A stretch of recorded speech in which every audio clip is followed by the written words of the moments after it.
Adonai, Eloheinu melech haolam, shekidshanu b'mitzvotav, v'tzivanu l'hadlikneh shel Hanukkah.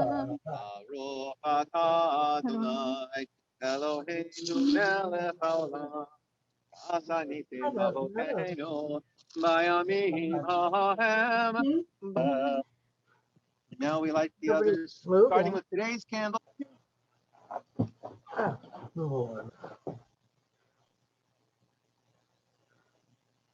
It's like Is that okay? Yep. Okay.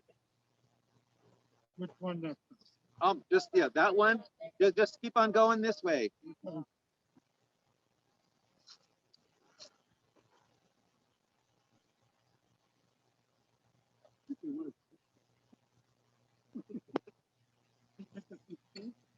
Actually, yeah.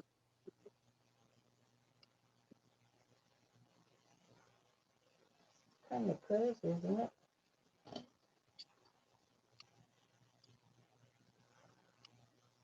So the lights out. Okay.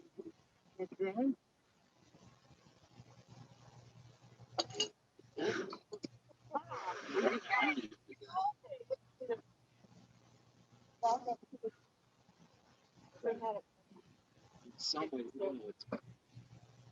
it's right.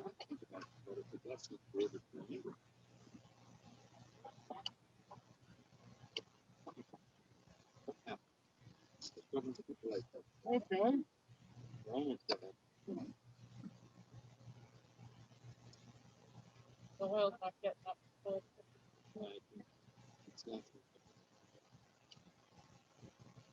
Living room.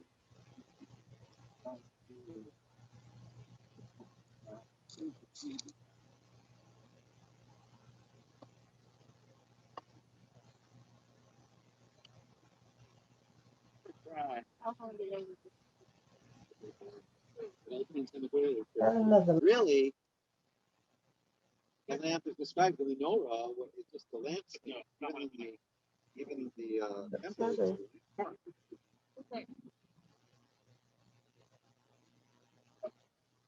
Okay. Sound.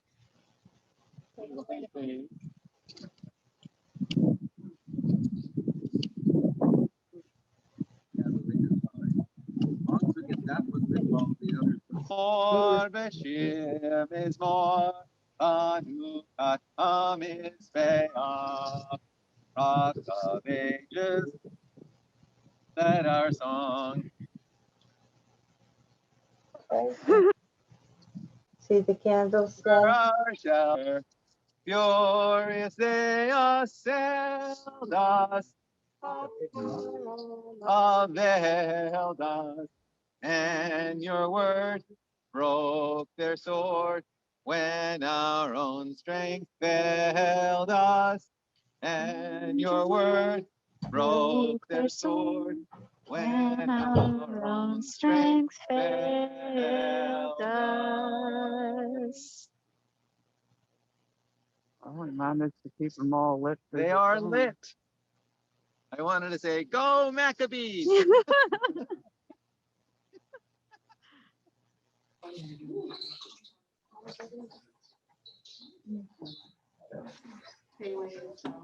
Baruch atah Adonai, Eloheinu melech haolam, asher kidshanu b'mitzvotav, v'tzivanu lehadlikneh shel Hanukkah.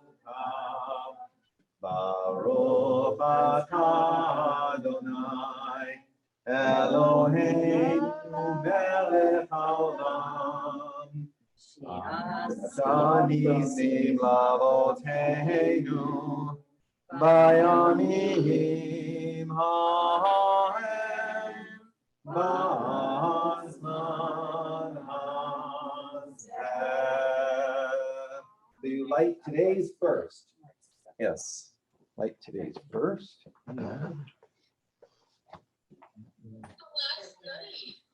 It's Aubrey. Hi, Aubrey. Everybody's Michael. here. Hi, Would you do me a favor? That's Jenny. Hi, Aub. Okay, let me see here. Hi, Carson. Where is? No, no, Do you see all of our Hanukkahs? All of our menorahs? There, yes it is. We have a lot of candles, don't we? There. Put that like that. This I can't get. So if you could stand over there and when you start singing Ma'oz Tzor, just press the red button and get the video of the candles. Of the candles, as long as we're saying Ma'oz Tzor, okay? I actually need it under a Ooh, minute. that's hot. Okay? But go over there, because I'm gonna be over here. And it's just mostly Nope, about the It's candles. not gonna stay. What's not gonna stay?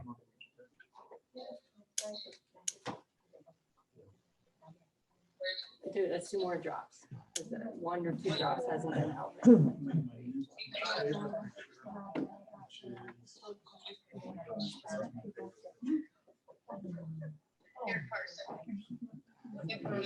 Okay.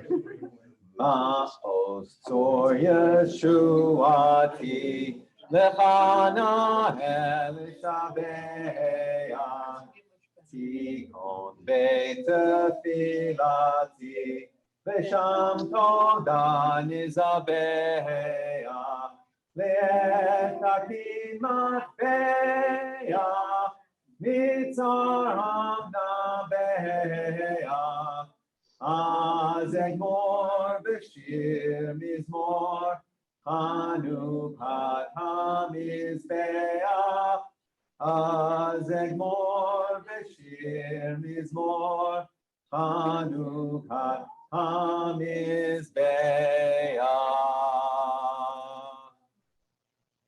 Rock of ages, let our song praise your saving power.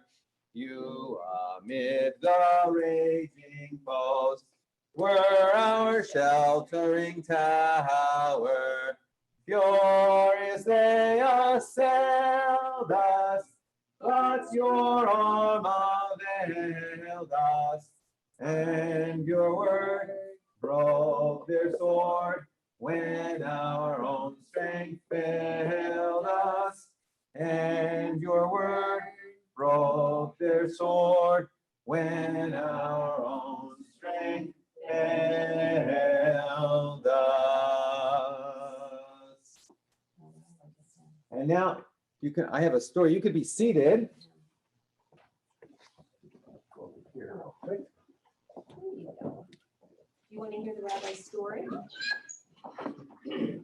Well, Carson? might be a little more than a story, but okay. What is Here we that? go. Yes, that's fine. Okay. That is fine.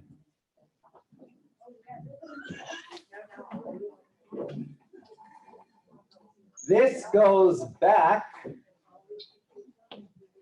to the era of Soviet Jewry.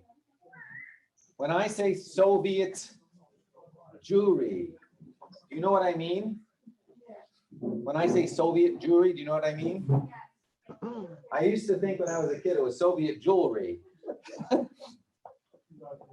The story of the dreidel, the story behind the dreidel, which is a gambling tool, right? Why do we have a gambling tool? And what does it have to do with Hanukkah? The story of the dreidel relates to times when we have not been able to study Torah. We've not been able to learn Torah. It has happened many times in our history. It happened in the time of the Romans. It also happened in the time of the Soviet Union, when at least 2 million Jews were in the Soviet Union, and for 70 years, they weren't allowed to study Torah or to learn anything Jewish. And at some point in the 1970s, in particular, groups of Jews who still remembered, they remembered they were Jews, they didn't know much about what that meant, and they started, some of them started applying to go to Israel. And generally what would happen is they would apply, then they would be fired from their jobs, which was all state. It was a communist government. The state owned everything. Then once they were fired from their jobs, they'd be arrested for being jobless. They'd be arrested for being parasites and then put into prison. And I can remember when my father every week would write one of these prisoners of conscience. He would send a letter every week to this prisoner in the Soviet Union. He said he never knew if this prisoner got it, but he knew the Soviets knew that someone was writing. So one of those prisoners of conscience was known, his name was Anatoly Sharansky. He was one of the most famous of these prisoners of conscience. And Anatoly writes this story, which here is titled Hanukkah in the Soviet Gulag. The holiday of Hanukkah was approaching. At the time, I was the only Jew in the prison zone, but when I exclaimed that Hanukkah was a holiday of national freedom, of returning to one's own culture in the face of forced assimilation, my friends in our group, our little kibbutz, decided to celebrate it with me. They even made me a wooden menorah, decorated it, and found some candles. In the evening, I lit the first candle and recited a prayer that I had composed for this occasion. Tea was poured, and I began to describe the heroic struggle of the Maccabees to save their people from slavery. For each zek, meaning a prisoner in the Soviet Gulag, who was listening, this story had its own personal meaning. At one point, the duty officer appeared in the barracks. He made a list of all those present, but did not interfere. On each of the subsequent evenings of Hanukkah, I took out my menorah, lit the candles, and recited the appropriate blessing. Of course, he made up the blessing. Why? Because he hadn't learned the blessings. Then I blew out the candles, as I didn't have any extras. Gavriliuk, the collaborator whose bunk was across from mine, watched and occasionally grumbled. Look at him, he made himself a synagogue. And what if there's a fire? On the sixth night of Hanukkah, the authorities confiscated my menorah with all my candles. I ran to the duty officer to find out what had happened. He said, the candlesticks were made from state materials. This is illegal. You could be punished for this alone, and the other prisoners are complaining. They're afraid you'll start a fire. I began to insist. In 2 days, Hanukkah will be over, and then I'll return this, quote, state property, unquote, to you. Remember, everything was state property. Now, however, this looks like an attempt to deny me the opportunity of celebrating Jewish holidays. The duty officer began hesitating. Then he phoned his superior and got his answer. A camp is not a synagogue. We won't permit it, Sharansky. We won't permit Sharansky to pray here. I was surprised by the bluntness of that remark and immediately declared a hunger strike. In a statement to the Procurator General, I protested against the violation of my national and religious rights and against KGB, Russian secret police, interference in my personal life. When you begin an unlimited hunger strike, you never know when or how it will end. Are the authorities interested at that moment in putting a swift end to it, or don't they give a damn? In a few weeks, a commission from Moscow was due to arrive in the camp. I did not know this at the time, but the authorities, presumably, were very aware of it, which probably explains why I was summoned to Major Olson's office 2 days later in the evening.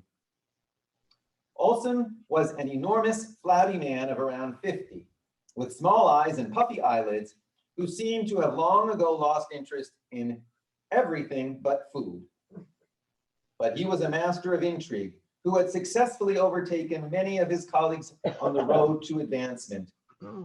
During my brief time in the camp, he had weathered several scandals and had always managed to pass the buck to his subordinates. I could see that he had enjoyed his power over the zeks and liked to see them suffer. But he never forgot that the zeks were, above all, a means for advancing his career, and he knew how to back off in a crisis. Olson pulled a benevolent smile over his face as he tried to talk me out of my hunger strike. Olson promised to see to it personally that in the future, nobody would hinder me from praying and that this should not be a concern of the KGB. Then what's the problem, I said. Give me back the menorah, as tonight is the last evening of Hanukkah. Let me celebrate it now, and taking into account your assurances for the future, I shall end the hunger strike. What's a menorah, he asked. Candlesticks. But a protocol for its confiscation had already been drawn up, and Olson could not back down in front of the entire camp. As I looked at this predator, sitting at an elegant polished table and wearing a benevolent smile, I was seized by an amusing idea. Listen, I said, I am sure you have the menorah somewhere. It's very important to me to celebrate the last night of Hanukkah. Why not let me do it here and now together with you? You'll give me the menorah, I'll light the candles and say the prayer, and if all goes well, I'll end the hunger strike. Olson thought it over, and promptly, the confiscated menorah appeared from his desk. He summoned Gavriluk, who was on duty in the office, to bring in a large candle. I need 8 candles, I said. In fact, I needed 9, but when it came to Jewish rituals, I was still a novice. Gavriluk took out a knife and began to cut the candle into several smaller ones. But it didn't come out right. Apparently the knife was too dull. Then Olson took out a handsome inlaid pocket knife and deftly cut me 8 candles. Go, I'll call you later, he said to Gavriluk. Gavriluk simply obeyed orders. He was a fierce, gloomy man, and this sight must have infuriated him. I arranged the candles and went to the coat rack for my hat, explaining to Olson that during the prayer, you must stand with your head covered and at the end say, Amen. He put on his major's hat and stood. I lit the candles and recited my own prayer in Hebrew, which went something like this. Blessed are you, Adonai, for allowing me to rejoice on this day of Hanukkah, the holiday of our liberation, the holiday of our return to the way of our fathers. Blessed are you, Adonai, for allowing me to light these candles. May you allow me to light the Hanukkah candles many times in your city, Jerusalem, with my wife, Avital, and my family and friends. This time, however, inspired by the sight of Olson standing meekly at attention, I added in Hebrew, and may the day come when all our enemies, who today are planning our destruction, will stand before us and hear our prayers and say, Amen. And Olson echoed back, Amen. He sighed with relief, sat down, and removed his hat. For some time, we looked silently at the burning candles. They quickly melted, and the hot wax was spread pleasantly over the glass surface of the table. Then Olson caught himself, summoned Gavriluk, and brusquely ordered him to clean it up. I returned to the barracks in a state of elation, and our kibbutz made tea and merrily celebrated the end of Hanukkah. Naturally, I told them about Olson's quote-unquote conversion, and it soon became the talk of the camp. I realized that revenge was inevitable, but I also knew they had plenty of other reasons to punish me. In the 1980s, at some time, Anatoly Sharansky was able to go to Israel. He changed his name to Natan Sharansky and eventually became a member of Knesset, Israel's parliament, and became an Israeli cabinet minister. And in 1997, it continues here, Natan Sharansky, at that point an Israeli cabinet minister, revisited Russia, where he had once been imprisoned and then expelled. And one of the things he wanted to do was to visit the prison cell where he had sat in Moscow. So he went to Lefortovo prison. The visit to Lefortovo's prison cell had been reluctantly agreed to by Russian authorities, although Natan Sharansky's request for another trip to the Perm labor camp in Siberia, where he had served much of his term, was denied. So this wasn't the camp, but this was the prison. And he writes, they had the cell totally cleaned as I expected. What struck me was how much smaller my cell was than I remembered. I guess things grow bigger in your memory. It was a bit different. They took the cover off the window and there was a bit of light and there was a radio, but the prison was still oppressively silent. Before leaving, Mr. Sharansky left 5 copies of his book, Fear No Evil, which describes his ordeal in Soviet prison camps, for the Lefort Togo Library. I warned them, he said, that their democracy will be judged by whether other prisoners see this book or not. They asked me why I wanted to sit in the punishment cell today. Was I a masochist? I said, no. The cell was the point of my victory, where I felt the strongest. And right from there, I went to meeting with the Jewish community at the House of Cinema. They had distributed 500 tickets, but 1,000 people came and 100 more hid behind the walls. That transition from the cell to the gathering was remarkable. I said Hanukkah is about lighting candles at the darkest moment. It's about being a light at the darkest moment. The story of the oil that burned far longer than anyone would have expected is the story of the Jewish people, the small people that lasted far longer than anyone would have expected, and the light of Torah that continues to glow from it. The power of one candle to dispel the darkness and a small group to make a big difference.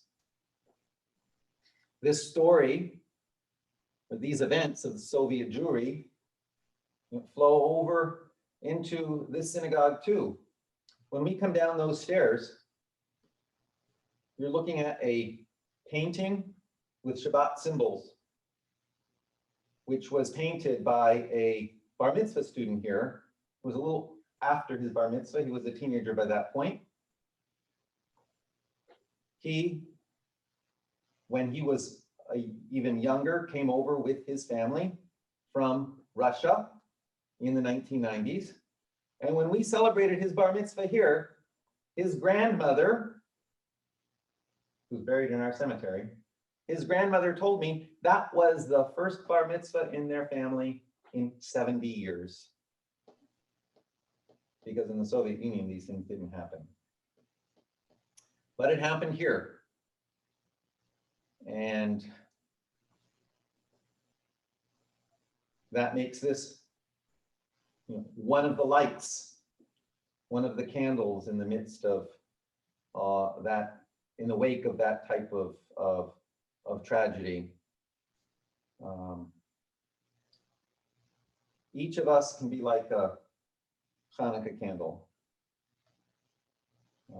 There's a verse, Nishmat Adam Ner Adonai.